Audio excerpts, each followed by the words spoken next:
Welcome to a very important swine flu update. You know that this is massively pervasive in the media because it's such a crucial topic at this point that's affecting so many of our lives. And we are just absolutely delighted to have with us today Barbara Loe Fisher, who over 24 years ago started the National Vaccine Information Center, which is a nonprofit organization based in Washington, D.C., and there has been no single living human being that has done more for advocating truth in the vaccine issue than Barbara Fisher. She's a well-respected expert, really the go-to person that the traditional media calls and when they have questions on this issue. So she's been on just about every major news station and is quoted in large publications. So she has an extraordinary, absolutely extraordinary base of knowledge to provide a very important and valuable perspectives, and you're just going to be absolutely thrilled to hear and see what we're going to be discussing today about this crucial issue on the swine flu. So a lot of this got stimulated by the piece that 60 Minutes actually ran this past Sunday. And we have a link for it on this site so that you can see that. And then we also have a link to a previous one that they did after the swine flu vaccine about 30 years ago. So Barb, with that premise, why don't we start? And if you can give your take on things, that would be really good because we've got so much great information to share. Well, I think it's really interesting. So much has happened since the federal government declared a national public health emergency in April because of this outbreak of H1N1 swine flu. And I think that we have seen an extraordinarily unprecedented effort to promote mass use of H1N1 swine flu vaccines that have been created in the past few months by a large portion of our population. I think 60 Minutes had a very interesting take on it, and some good questions were asked by the interviewer who was asking government officials about exactly why was there such an aggressive push to get everybody vaccinated. And what we know right now is that from the experience in the Southern Hemisphere, Australia and other countries who are through their influenza season, that the H1N1 swine flu virus is not causing excessive mortality. That is, that this strain actually looks to be less virulent than some of the strains that have circulated in the past that have caused influenza. Yes, there have been deaths among all age groups, particularly in people under 20. But by and large, this virus is not any more lethal than the influenza strains that circulate every year.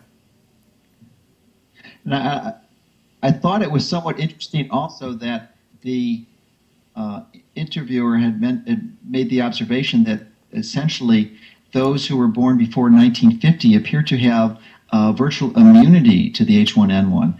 And this was, as most listeners will know, long before the introduction of any flu vaccine, which is quite extraordinary commentary on what's happened here.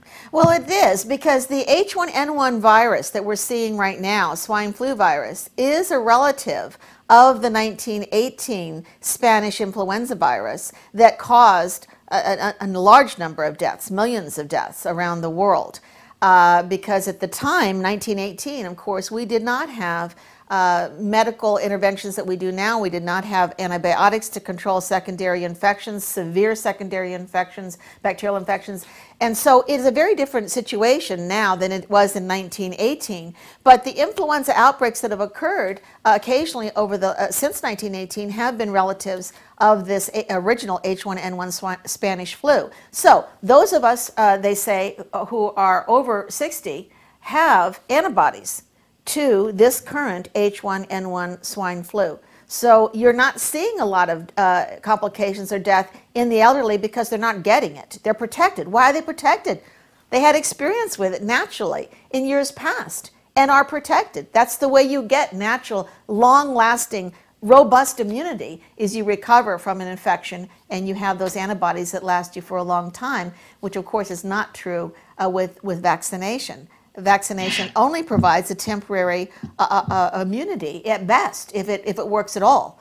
And we know from the medical literature, if you go in and look at the analyses of the influenza vaccine studies that have been conducted in the past several decades, they're not very persuasive for seasonal influenza providing immunity, either in the very young or in the elderly.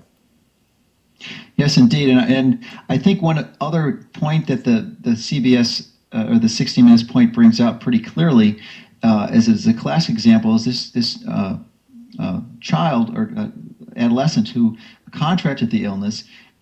Actually, most of the complications were not from the H1N1 virus itself. It was from a coexisting infection. He had a staph pneumonia. So it's actually these other infections that seem to be causing most of the morbidity and the mortality. And that really is a central issue here, and it's the person's own immune system and immune response. And I thought another interesting element was that he did not suffer any consequences. Yes, he had high fever and was uncomfortable, but he started rapidly going downhill after he saw the doctor and was given a drug, at least an antipyretic, probably Tylenol, and there's some suspicion that Tylenol may actually increase the morbidity of these types of viral illnesses, and he may have been given Tamiflu. The piece isn't really clear about that. We don't know. And that's a very interesting point. I think that one of the things that the National Vaccine Information Center is calling on the Department of Health and Human Services to do is to be more transparent about the exact nature of the pediatric deaths that have been reported to be associated with H1N1 swine flu. There have been about 85 deaths that have been attributed to H1N1 swine flu in the pediatric population. We need to know more about those children. How many of those children had been given, were fully vaccinated and had been given seasonal influenza vaccine or H1N1 swine flu vaccine? How many of the children had underlying health problems, immune and brain system disorders? We have millions of children now in this country mysteriously suffering from brain and immune system disorders. And the public health officials are not giving us any information as to why we have so many chronically ill children.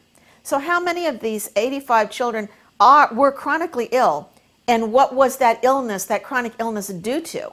How many of the children who have died were totally unvaccinated, never had been vaccinated? That's something I would really like to know. Because as you know, the National Vaccine Information Center at our 4th International Public Conference on Vaccination, held October 2 through 4 of this year, called for the entire audience of 700 people. And you were there, Dr. Mercola, and you know that we called for scientific research into vaccinated versus unvaccinated children, health outcomes. We need to know more about why we have so many sick kids, and is this increase in vaccination, including annual influenza shots, somehow contributing to these children not being able to get through a bout with the flu, with influenza, as most children are able to do without having complications or dying? I think this is a major question that the health authorities need to answer for American parents.